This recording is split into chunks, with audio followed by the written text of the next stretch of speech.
বাবার শেষ ইচ্ছায় অবশেষে বিবাহ বন্ধনে জুড়ল পুলিশ অফিসার আর সুদীপা।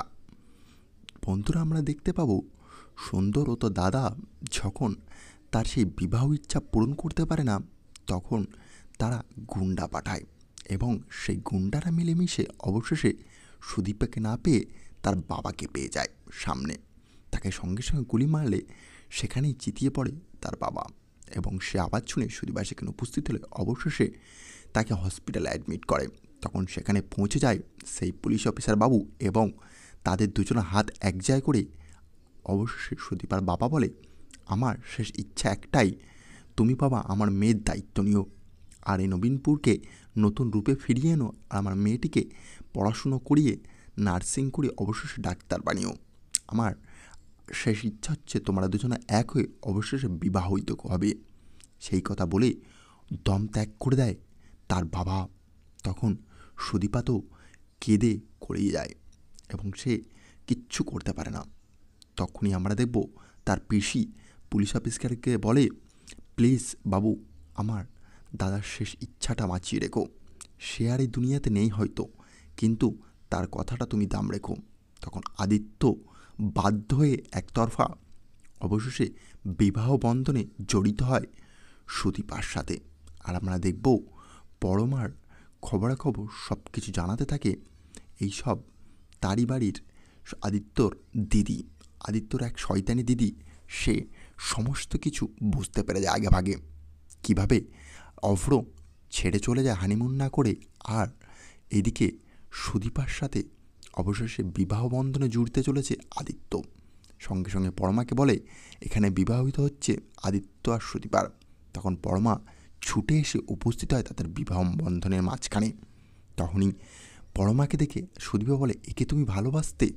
তখন সুদীপা কথা শুনে পুরো পরিবার চমকে ওঠে এবং তারা বলে, কি বললে? আদিত্য পরমাকে ভালোবাসত? এবং তখনই আমরা দেখব সেই ব্যানার্জি পরিবার জানে যায় যে সুদীপার সাথে আদিত্যর সম্পর্কটা নকল, আসলে আদিত্য ভালোবাসে পরমাকে। এবং তখনই পুরো পরিবারে একটা ভাঙন সৃষ্টি হয়। একদিকে সম্পর্কে জড়িত হয়ে যায় সুদীপা আর আদিত্য। তখনই আমরা দেব তাদের বিবাহ সম্পন্ন হয় এবং আদিত্য নিয়ে গিয়ে পৌঁছায় তার বাড়িতে। তখনই সেখানে গেটে এসে দাঁড়িয়ে থাকে তার বড়মা এবং বলে, তুমি কি করলে আদিত্য? তুমি আমার ছেলের সংসারটা ভেঙে দিলে। যার সাথে তুমি প্রেম করতে, তাকে ভালোবাসতে, তাকে তুমি বৌদি হিসেবে নিয়ে আসলে, আর উল্টো দিকে একটা কোথাকার ছোট লোক মেয়েকে ধরে তুমি অবশেষে বিবাহ করে নিলে। না আমাদের কাউকে বললে, না কিছু। তুমি কি চাইছো আদিত্য? তখন আদিত্য মাথা হেড করে নেয়। সে বলে, আমি কোনো কিচ্ছু জানি না, আমার শুধু ওয়াইফ হচ্ছে এই সুদীপা ব্যানার্জি, আর এটাই আমার শেষ কথা। আমি এছাড়া একটিও কথা শুনতে চাই না। তখন তো পরমা কাঁদতে কাঁদতে তার নিজের অবস্থা খুব সংকীর্ণ হয়ে যায়। উল্টো দিকে আমরা দেখব অভ্র, সে ভিডিও কলে সব কিছু দেখতে থাকে এবং সেও ভেঙে পড়ে। কারণ সে কী বা করবে, তার আর কিছু করার নেই। তার ভাইয়ের সাথে তার বউয়ের সম্পর্ক এবং তার ভাই আবার একটি মেয়েকে বিয়ে করে নিয়ে এসেছে। উল্টো দিকে আমরা দেখব সুদীপা তখন বলে, আমি এ বাড়িতে থাকবো না, আমার কর্তব্য পালন করার ছিল যা আমি করে দিয়েছি, কিন্তু আর কোনো কাজ তো আমার নেই আর। এবং আমার বাবার কথা অনুযায়ী আমি বিবাহ বন্ধনে জুড়েছি, তার মানে এই নয় তোমার সাথে থাকতে হবে।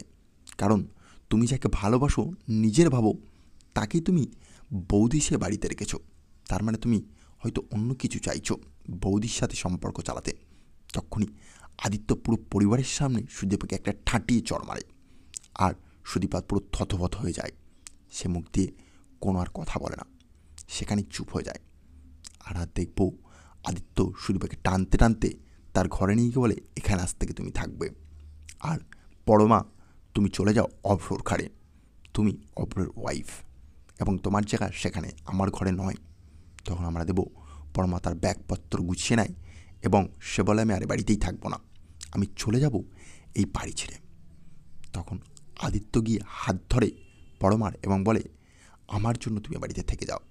পুরো পরিবার তখন তাদের সামনে দাঁড়িয়ে থাকে এবং পরমা আর আদিত্যর ভালোবাসাটা সবাই বুঝতে পেরে যায়। তখন পরমা আদিত্যর চোখের দিকে তাকিয়ে সে ওই ব্যানার্জি বাড়িতে থেকে যেতে রাজি হয়ে যায়। আমরা দেখব আদিত্য যখন সেই সুদীপাকে সামনে দাঁড় করিয়ে পরমার হাত ধরে, তখন সুদীপার বুকটা ফেটে যায়। তার চোখে কোণে জল তো দেখাই যায়, কারণ সে যতই হোক সিঁদুর পড়েছে। অবশেষে সে যতই বলুক মুখ থেকে, আমি মানতে পারিনি এখন আদিত্যকে বর হিসেবে, কিন্তু তার মনে এখনও কোনো এক জায়গায় ভালোবাসা তো সৃষ্টি হয়েছে আদিত্যর জন্য। আর সেই ভালোবাসাটা হয়তো আদিত্যর জন্য তার চোখে জল নিয়ে আসছে, এবং আদিত্য ডোটানায় ভেসে যাচ্ছে তার। এবং আমরা দেখব সুদীপা তখনই এসব দেখতে দেখতে তার বাবার ভালোবাসার মুহূর্ত কথা মনে পড়ে যায়। তার চোখে জল ছলছল করতে থাকে। সে কাঁদো কাঁদো অবস্থায় অবশেষে সেখানে গিয়ে সঙ্গে সঙ্গে শুয়ে পড়ে আর দরজাটা বন্ধ করে দেয়। আদিত্য দরজা ঠকঠক করে ঠকাতে থাকে এবং বলে, দরজাটা খোলো সুদীপা, কোনো কিছু করো না। আর আমরা দেখব তার বাড়ি, তার দিদি অবশেষে আদিত্যর বলতে থাকে, এখানে খেলাটা কিছু ভয়ানক চলছে, সব তো আমি ঘটিয়েছি, দেখো মজাটা দেখো, কেমনই ভালোবাসার বন্ধনে জড়িয়ে দিয়েছি। একই বাড়িতে দুটো বউ ভালোবাসে একজনকে, বৌদি প্রেম করে দাদার ভাইশুটির সাথে, কেমন একটা অজস্র ত্রিমুখী লাভ না? আর এইখানে দেখব আমরা পাড়ার লোকেরা ছিছি করতে থাকে সুদীপা, বড়মা আর আদিত্যর ওপরে। তার বড়মা তো মাথা হেঁট হয়ে যায়। সেখানে সে দাঁড়িয়ে থেকে বলে, তুই যখন আদিত্য এত কিছু জানতিস, তাহলে কেন আমার ছেলেটির জীবন শেষ করলি? তো দাদার অবরোধ জীবনটা কেন শেষ করলি? তুই তো বিবাহ বন্ধনে জুড়ে যেতে পারতিস বড়মার সাথে, আমরা কি মানতাম না? তখনই আদিত্য বলে, আমি পারিনি। দাদার চোখের দিকে তাকিয়ে তার ভালোবাসা সে প্রথম ফার্স্ট অ্যাট লাভ ফিল করেছে। তখন তাকে আমি কিভাবে বারণ করতে পারি যে তুই এই ভালোবাসাটাকে ত্যাগ করে দে আর সব কিছু ছেড়ে আমার সাথে সম্পর্ক আছে বলে পরমাকে বিবাহ করতে? এটা কি কোনো দিন সম্ভব হয়? তখন আমরা দেখব সেখানে আদিত্যকে সবাই দোষারোপ করতে থাকে, কিন্তু আদিত্যর পরিস্থিতিটা কেউ বুঝতে চায় না। আমরা দেখব একদিকে পরমা সবসময় সুদীপাকে দোষারোপ করতে থাকে।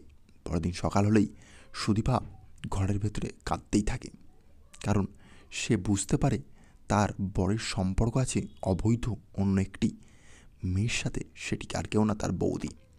এবং তখন সে আর কোনো কিছু বলার হালে থাকে না। আর সে সকালবেলা উঠেই কোনো কিছু না বলে চুপচাপ না খেয়ে সে বাড়ি ছেড়ে বেরিয়ে যাওয়ার জন্য রেডি হতে থাকে এবং বলে, আমি আমার পিসির সাথে সেই গ্রামে নবীনপুরে গিয়ে থাকবো।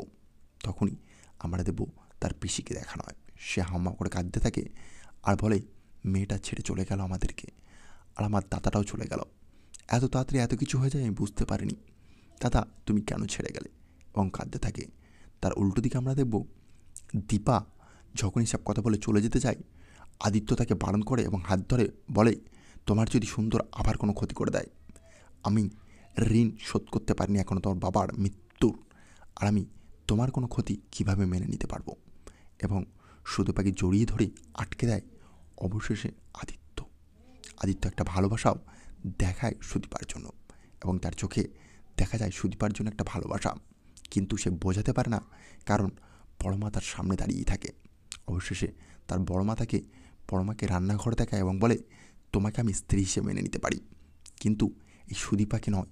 সুদীপা একটা বাহানা মাত্র আমাদের পরিবারের।